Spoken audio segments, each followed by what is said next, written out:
The following is a project of our nonprofit newsroom. Support Midcoast Morning and local journalism today at chly.ca/donate. Local news doesn't survive without local support.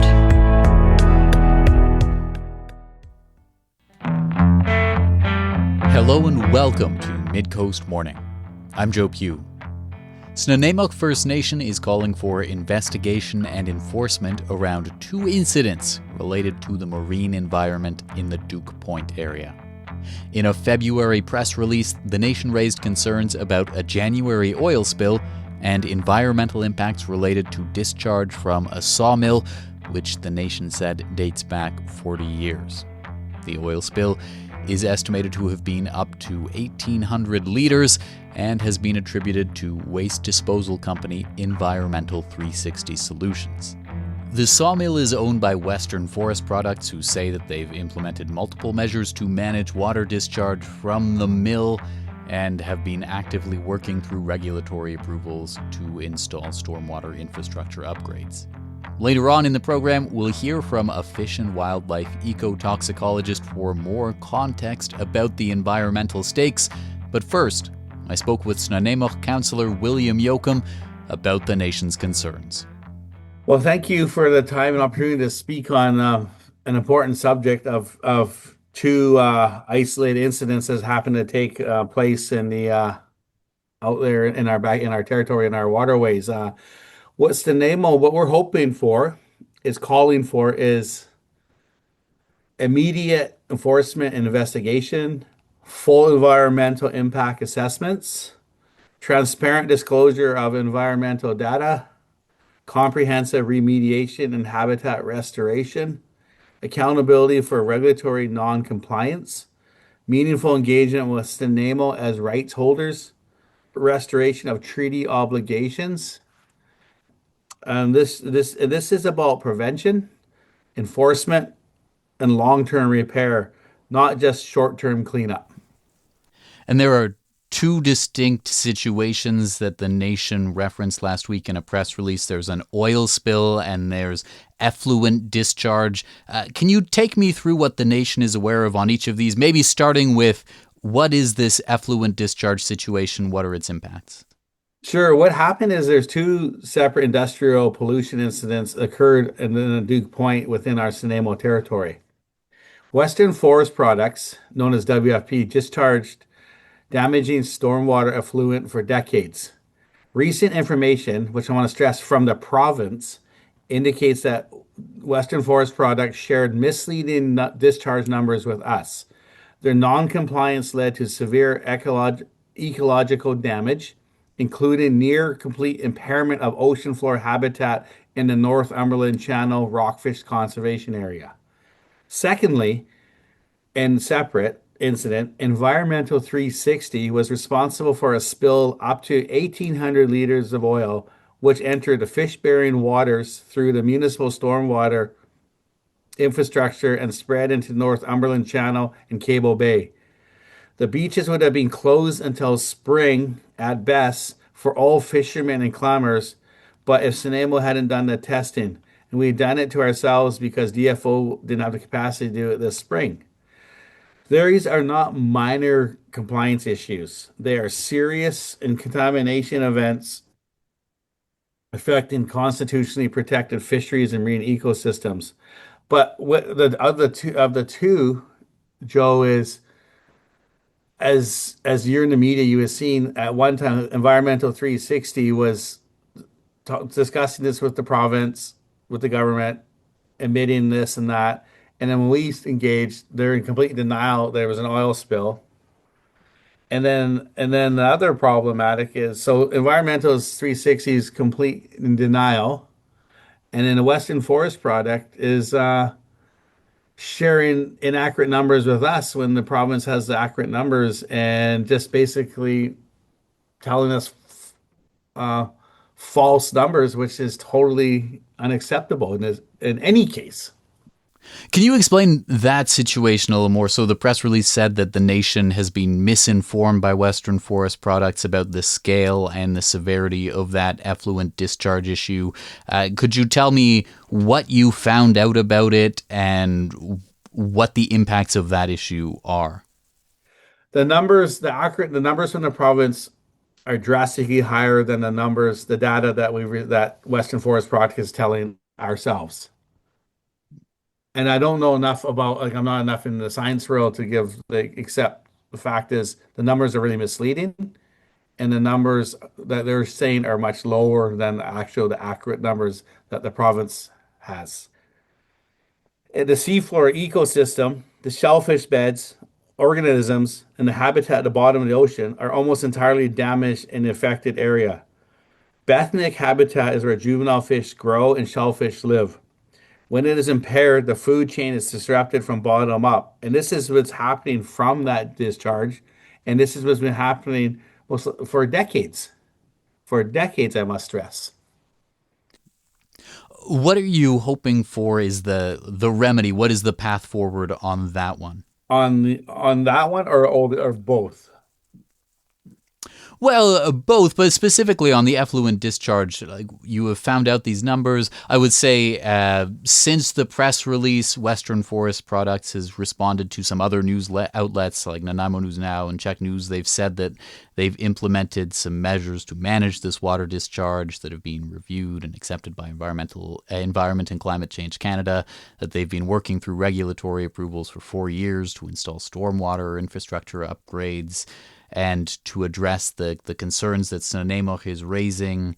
They say that installation of the enhancements will happen as soon as permits are granted. What do you make of the response that has come out since Snuneymuxw has issued the press release on this? Well, most of all, at the end of the day, what we expect to come out of this is honesty, compliance, transparency, and collaboration.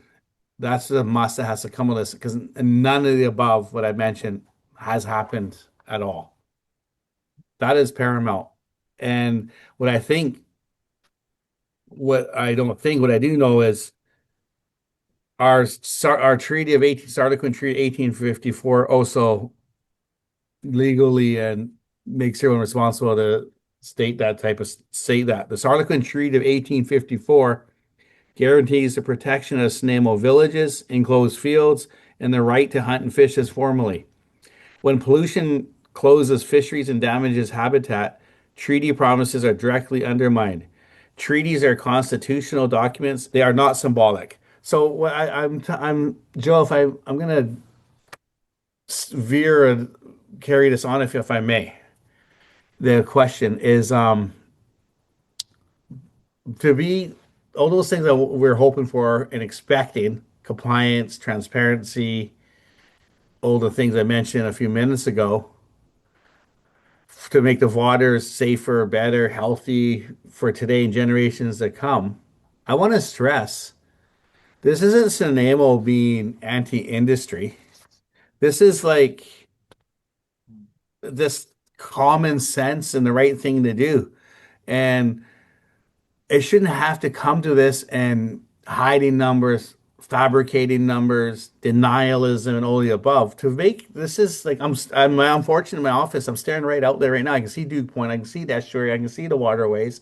We have a right. We have a duty as Snuneymuxw, and me, whether I'm a Snuneymuxw as elected councillor, or me as Snuneymuxw, or just me as a Nanaimo citizen, and we should ensure all this is happening, and not let no one put the blinders on to anything above. So I want to stress this is for all the fisheries of our fisheries, the public's fisheries, the water, the life of the whole ecosystem out there. And I stated a second ago, this isn't about Snuneymuxw. This isn't anti-industry. I want to be crystal clear on our nation's position. Snuneymuxw supports responsible economic development and industry, but what we oppose is long-term unregulated pollution, failure to disclose environmental risks, failure to notify rights holders, weak enforcement. Responsible operators should welcome transparency and compliance. And I think that's what I think every citizen should expect and demand in any territory, ours or anywhere. What kind of communications has the nation had with the two companies involved in these situations? We've sent letters to government. So what we would hope and expect is Snuneymuxw expects is government to respond to formal letters. We would we expect regulatory review. We expect public transparency about environmental testing, clear timelines for remediation, and ongoing dialogue. And so back to the question is we've sent letters and to no responses at this point. I don't know what they're doing. They're maybe in fairness, maybe they're getting their responses or checking legal. I don't know, but we've had no responses. On the oil spill, you mentioned earlier, and it's written in the press release, that the result was Fisheries and Oceans Canada imposed an indefinite closure on Snuneymuxw's commercial, food, social, and ceremonial shellfish harvesting areas. Is that still the case? Is that still in place as of now? No, it's not. For the simple fact is indefinite closure of shellfish harvesting areas by Fisheries and Ocean Canada. This was the impact, what you touched on. And as you read, there was estimate economic loss around 30,000 per week. Disruption to food and social ceremonies harvesting. But now to answer your question is no, for the fact is again, it sort of reiterates about the Snuneymuxw people, the Snuneymuxw government, and the Snuneymuxw Marine Division is as DFO were unable to for I can't get into the reasoning, but nonetheless we're unable to attend this matter till late spring, possibly summer, and for testing. So realizing the importance of fisheries for our folks, but folks in general, and the betterment of the whole habitat is our Marine Division on our time and our dime took it amongst ourselves to do the testing to make sure it was safe and got to the level where people could go back and do some form of fisheries and use the waterways, etc. And they being cleared to be opened again. And I stress the fact is it was a Snuneymuxw's Marine Division that did that work, courtesy in this case, I guess, for DFO, showing like the importance of the waterway, and we are proactive and solution focused people, a solution focused nation.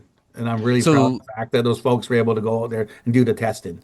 so there was the oil spill. The DFO said that the area had to be indefinitely closed. They said that for it to reopen, there would need to be testing done, but they couldn't do that testing themselves until the spring or the summer, they said. And then Snuneymuxw was able to go out and independently do that testing and verify that it's okay to reopen. Yes, accurate. It was also written in that press release that that the nation was denied the opportunity to be a part of a solution, including deploying trained responders and containment equipment when it mattered most in the immediate wake of the spill. Could you take me through what happened there? Yeah, I couldn't get into the details like what went on exactly with the Marine Division, but the what I can share is if we were notified and like excuse me, if we were notified and involved right from the beginning in a respectful, transparent process, we would have been able to put our supports and our people and our where we can to help whatever the problem may be, and the Marine Division and maybe whatever else we could do to help. But when again, when you don't know, there's denial, trying to hide it from you, call it whatever you want to call it. We are unable to do anything. And then apparently in that world, there's an important window, and I don't know enough, so I don't say to claim to be a biologist or anything, but nevertheless, that window of like common sense is all hands on deck here. We're going to solve this together, and we weren't involved in any way, shape, or form.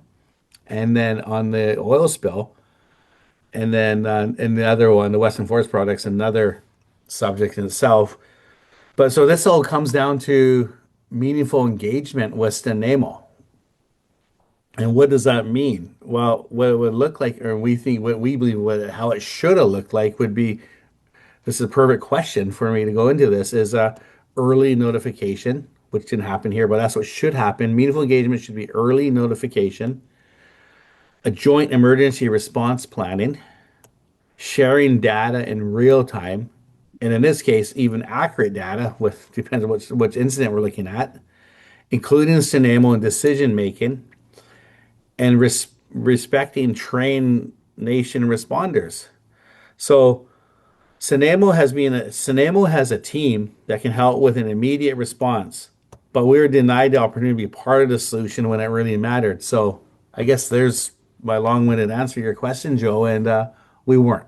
And that's not really asking for too much or out of this world what we think, how we think it should. What I just stated to you is what one would think is happening, and it didn't. And those that's a partnership, that's reconciliation of everyone working together and respecting each other's worlds.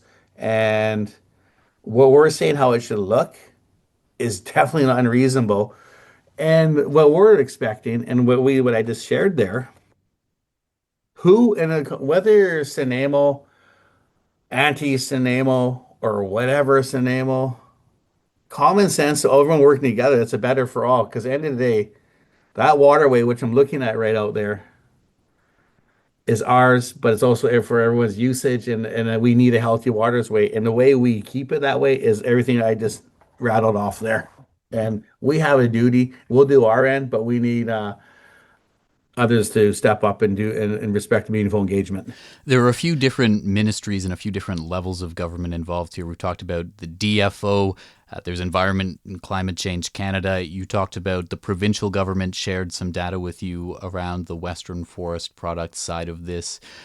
What specific ministries on the provincial and federal level are you engaged with, or are you looking for action from? And what are some of the specific actions you're hoping to see from specific ministries on this? I think I might have touched on this, but again, you're right. There's a handful of ministries, like there's MER, there's environmental, there's sometimes ARC branch, there's all the above, but nevertheless, we think government should be able to sort out their end, and we expect government to respond to next steps. Government respond to our formal letters, the appropriate people do a regulatory review, public transparency about environmental testing, clear timelines for remediation, and ongoing dialogue.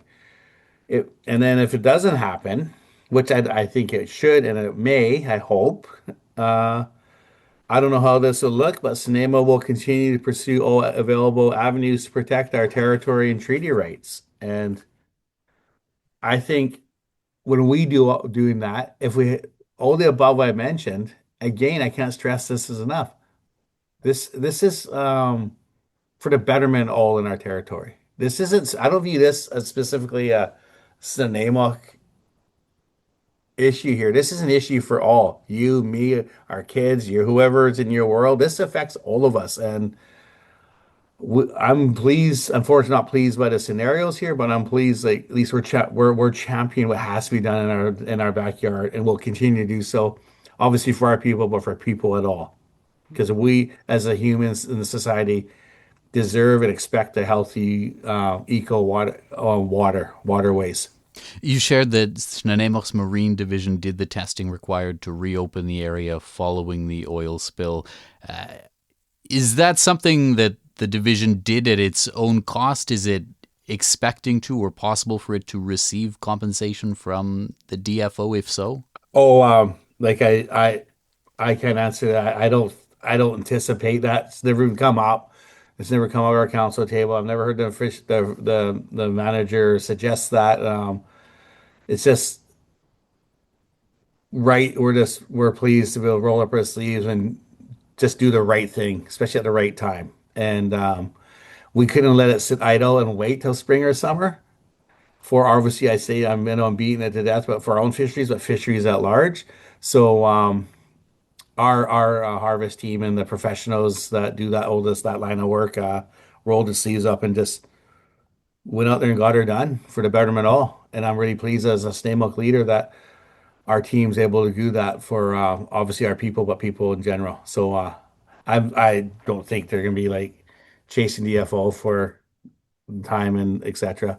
It's just what one would hope, what as a society, what one would do if it was reciprocal elsewhere, right?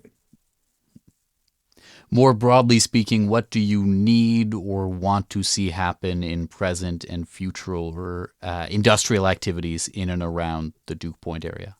Obviously, compliance, transparency, and respecting our constitutional right would be the most basic place to start. And then we have these that you get true, meaningful relationships where we can work together and because I would not naive enough to think things won't happen at times, but when it does happen, we gotta be in this together. It isn't what we gotta hide from the First Nations. What are they gonna do or say or worry about who's liable? Because there is liability, but sometimes we can reduce liability and work together, and it doesn't always gotta be viewed, but we don't have any of that. So you get into this lack of transparency, lack of trust, and lack of compliance. And if we stay in this pattern, we're going to unfortunately be in these conversations. And one day it's going to be too late. What if this 1,800 liters was 180,000 liters? Right? I don't know. I'm getting a little carried away here, but the point I want to make is we have to be in this together. And we're willing to be in this together. We're trying to be in this together. And other entities got to respect that and say, hey, Snuneymuxw's here. And they're going to do the right thing with us. Don't fear us. Be with us. Councillor Yoachim, thank you very much for taking the time to speak with me on Thanks, this. Joe. Have a good rest of your day. William Yoachim is an elected councillor with Snuneymuxw First Nation. Midcoast Morning reached out to Environmental 360 Solutions and didn't hear back. The Provincial Ministry of Environment and Parks confirmed via email that it has determined that Environmental 360 is the responsible party for the spill. The ministry said cleanup of the spill is complete and that it continues to pursue compliance actions as required and cost recovery. On the Western Forest Products issue, the ministry said via email that Western Forest Products submitted an initial application to treat and discharge stormwater effluent in 2021. Since then, the company has undertaken studies to characterize the effluent and determine the best course of treatment according to the province. It said that both the company and the ministry engaged with Snuneymuxw First Nation throughout the process, and that Western Forest Products has provided an assessment for the upgrades. A follow-up email to the ministry asking about discrepancies between that statement and what has been flagged by Snuneymuxw has not been responded to with more detail as of recording, but if more information comes through, we'll add it to the show notes for this episode on our website. A spokesperson for Western Forest Products provided a statement via email saying that the concerns raised by Snuneymuxw relate to water runoff from Western Forest Products' Duke Point sawmill that has come in contact with wood and wood particles. The statement said Western Forest Products have implemented multiple measures to manage this water discharge, which have been reviewed and accepted by Environment and Climate Change Canada, and that they have been actively working through regulatory approvals for 4 years to install stormwater infrastructure upgrades that would further improve the environmental performance at the site and address the concerns Snuneymuxw are raising. The statement said permitting has been delayed at Duke Point and that Western Forest Products are prepared to install the designed upgrades immediately once the necessary permits are granted.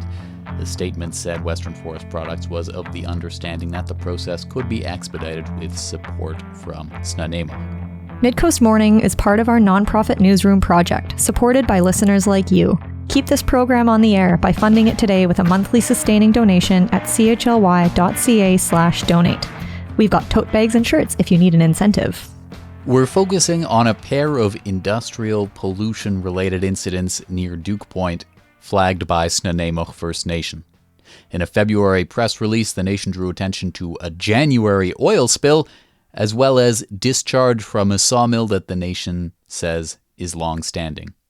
For more context on the environmental stakes, I got in touch with an expert in marine wildlife ecotoxicology. So my name is Dr. Mason King. I'm a fish and wildlife ecotoxicologist.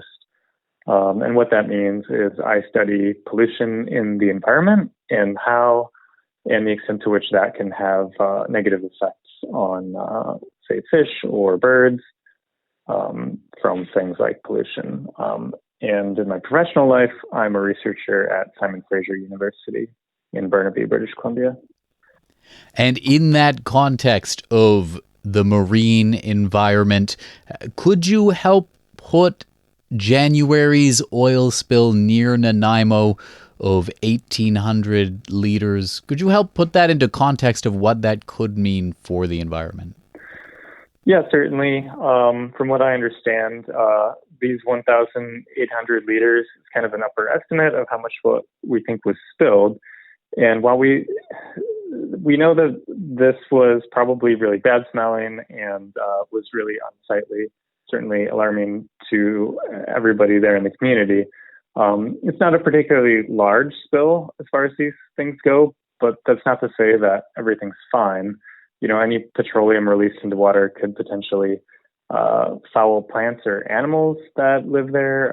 It could cause them to be sick or die from, say, toxic symptoms, especially from hydrocarbons and those substances. What I'm talking about when I say plants and animals becoming fouled with oil, that's just the fact that petroleums, they don't mix well with water. That's why we see oil slicks floating on top. And so that tends to stick to things, especially certain types of oils. And so that's obviously a problem if you're living there in the water, especially say you're a feather-covered bird, and that can cause lots of problems.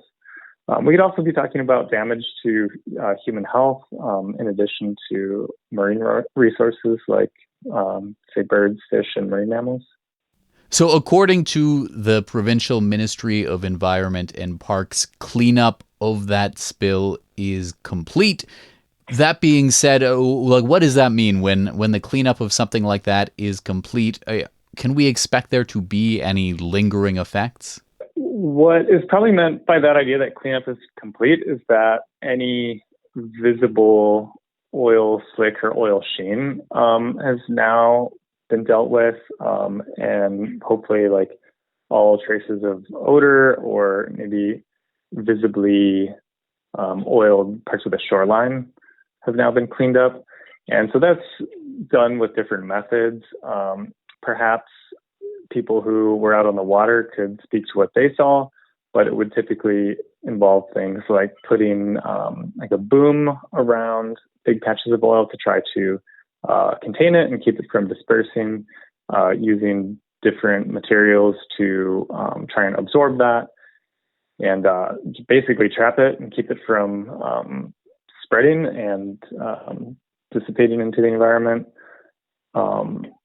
Sometimes like that could be using like chemical dispersants, but so probably what's meant by that idea that it is now cleaned up means that if we went out there, we wouldn't see it or smell it. And I'd be really curious to know if anybody, out there witnessed, distressed animals like dying or not doing well. Animals in distress, because that could be like an important observation. But circling back to the original question, like, so it is, what does cleanup mean? And then are there potential problems still? Well, so the main kind of hazard of animals or plants getting covered in oil, like, well, if the oil's been successfully cleaned up, then we've moved on from that, and it's no longer a concern. But there could potentially be, hydrocarbon contamination, say in sediments or animals, that we would want to keep a lookout for. I understand Fisheries and Oceans Canada to have closed at least the shellfish fishery there in the vicinity. And so we would want to know that those animals are free of, say, oil residues before we want to start consuming any seafood from that area.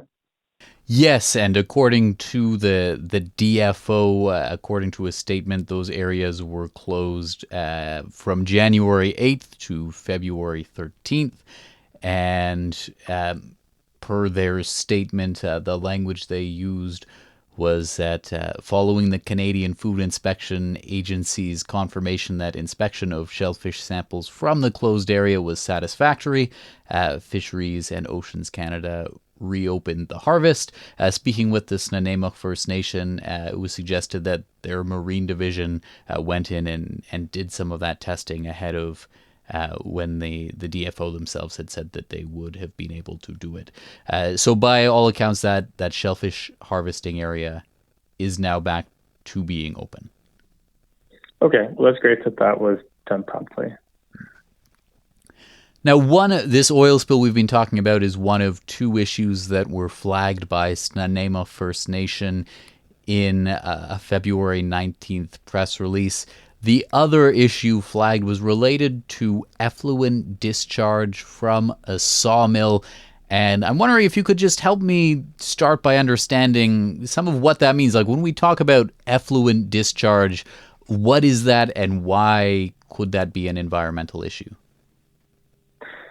Yeah, that's really difficult to answer with precision because effluent could mean any of a wide variety of things. In this case, I understand it to be kind of a sawmill facility. So if I think about, well, what are the big byproducts of the sawmill, it's probably sawdust and wood chips. So that could potentially be, a substance at issue in this effluent. Yeah, but without really knowing what, especially when it's alleged that a toxic substance was released, it's hard to know how bad it could potentially be from a pollution effects perspective without knowing what the substance in the effluent was, or more realistically, substances plural, and how much of it was in that effluent. So that's going to be important to know to really assess the hazards at hand. And then, think about, well, how is that going to be handled moving forward? If we think back retrospectively, has this caused some kind of problem that we need to go back and try and answer that if damages to resources have occurred? What is the process of trying to go back and address damages to resources or the marine environment if things have already happened, or in this case, the Snuneymuxw First Nation in their press releases alleging that this is something that has caused damage over a long period of time, like 4 decades. Granted that neither of us have been able to really investigate and verify those claims ourselves, but are there processes in place for situations where something has happened over the course of decades? Yeah, well, you're right that is a very difficult question to answer. It also seems like it could potentially be an important, legal question to answer if there's an assertion that, there were damages or, infringements on, say, treaty rights to use, fisheries resources from these waters. So what does that look like? You're probably going to want to look at the sediments in the benthic area there to see if any detectable impact is there, say, with respect to a nearby similar habitat that to be a healthy ecosystem, so you could do kind of a comparison in that way. But if you're talking about such a long period where this, this impact has been alleged to have occurred, then any kind of historic baseline for, what it looked like when it was unaffected and healthy, that becomes really difficult to establish. In that press release, we've been referencing the Snuneymuxw First Nation wrote that they have been informed that there was a high likelihood of severe ecological damage, a near complete impairment of benthic habitat within the Northumberland Rockfish Channel. Can you explain what benthic habitat is, and if we're talking about impairment of the benthic habitat, what does that mean? Yeah, so when we talk about benthic habitat, especially when we just look out of the water, it all looks the same. But the benthic habitat, or the benthos, is the water's bottom, right? So the seafloor where animals like, say, rockfish live. Rocks down there are important little reef habitats for them.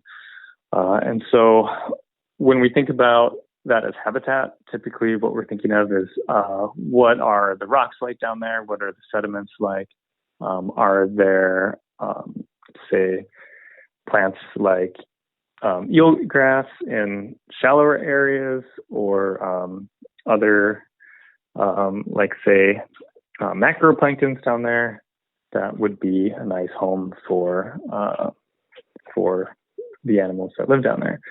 So when you're talking about impacts to the benthos and benthic habitat, especially in this context, it would be having released something that has perhaps smothered the benthic animals that live down there, or caused a change to the character of the sediments, such that it's not as nice a place for them to live, or it's altered that habitat in some way. For instance, if you had like a really rocky seafloor, and then you would release a bunch of fine particulates, say that might be in sawdust, that would cover up all of the rocks, and then you would have a much finer sediment. And furthermore, you could potentially have, because of the carbon in, say, something like sawdust, that could also reduce oxygen in the water and cause other effects related to the kind of geochemical cycling of that marine benthic system. Is there any kind of context you can give me, maybe more broadly, about the marine environment in and around the coast of South Nanaimo, around Duke Point, where the incidents we've been talking about today are kind of situated?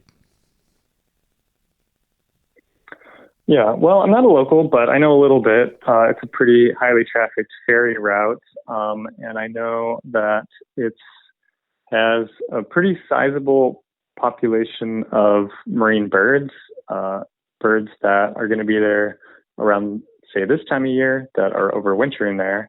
There'll probably be a lot of avifauna also when it comes to the herring spawn. That's probably ramping up soon here. And then over the summer, it's also an important time of year for birds that are breeding. For instance, there's a large colony of cormorants, pelagic cormorants and double-crested cormorants that nest there on Gabriola Island. So I've seen them quite a bit out in the channel. We've also got marine mammals in the area. So things like harbor seals, river otters. Sometimes we get large whales, such as orcas, passing through. So these are all animals that would be using that area, the channel and waters around Nanaimo broadly. When you read through the press release from the Snuneymuxw First Nation about these two incidents, as a marine biologist yourself, is there anything that jumps off the page at you, or what parts of this do you think are the parts that people should be focusing on, or are the most interesting kind of questions at issue here?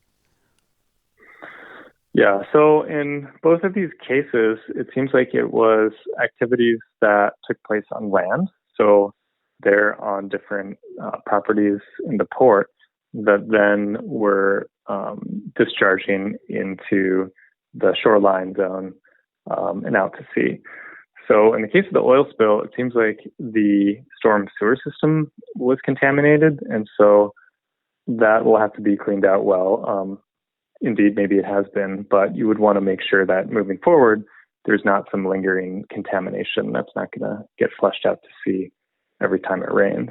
And then when it comes to other concerns about, contaminant releases during rainfall and, say, storm runoff, then, yeah, you could be looking at, say, with the complaint against Western Forest Products, you could be looking at situations that may not be causing a problem all the time, but during wet weather, what's released through storm sewers, then you get releases of substances that are of concern. Is there anything else about this situation you feel like it's important to highlight for people? Yeah, I think there's a whole important kind of socio-political conflict that is really manifested here, where you a area that is home to a large number of people, including the Snuneymuxw First Nation, and also a big port facility with all the industrial activity that's going on there. So you have kind of this inherent conflict for use in this area, and I think that's what's playing out. Dr. Mason King, thank you very much for taking the time to speak with me on this. Hey, you're welcome, Joe. Mason King is a fish and wildlife ecotoxicologist at Simon Fraser University in Burnaby. That's our show for the day. Thank you for joining me. I'm Joe Q, host and producer of Midcoast Morning. Jesse Woodward is our executive producer, and Arby Frew is our technical advisor.